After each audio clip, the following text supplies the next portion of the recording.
Beno, ikusi duguna mi kontenidon gordetan Smart programaren galerian bertan dauden irudi batzuk, baita nik ordenagailuan gordeta ditudan beste irudiak, eta oraingo honetan beste artxibo motak, adibidez, flash artxiboak gordeko ditugu.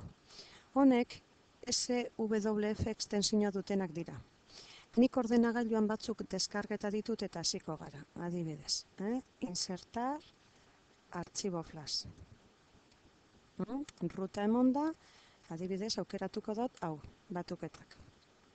Zabaldu ondoren, egingo nukena da, hemen, kopiatu, eta gero, galeriara joan da, adibidez, mi kontenidora, eta matematikan, adibidez, itsatsi egingo dut. Bai?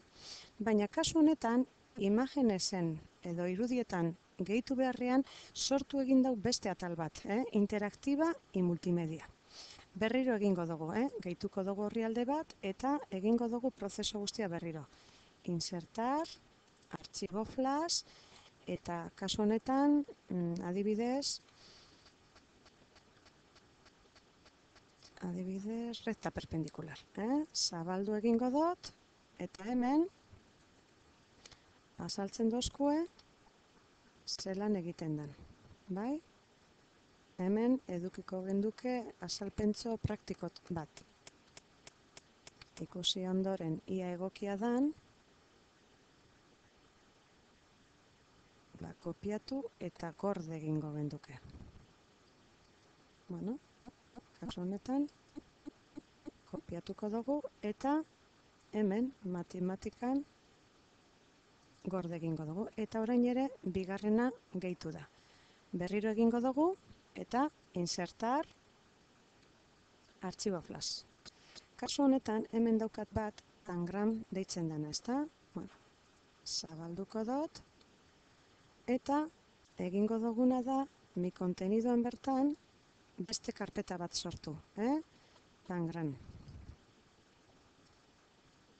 Bai? Orain, honekin ere, kopiatu egiten dugu, mi kontenidoan, tangranen barruan, itsatsi. Eta hemen ere, sortu egin dozku, beste artxibo bat. Horrela, nik nire, galeria egin dezaket bilatutako artxibo guztiekin. Bai, irudi formato edo flash formatoarekin. Orain, ikusiko dugu, guk ataratakoak, eta adibidez, zabalduko dugu horria, eta aterako dugu ikusteko.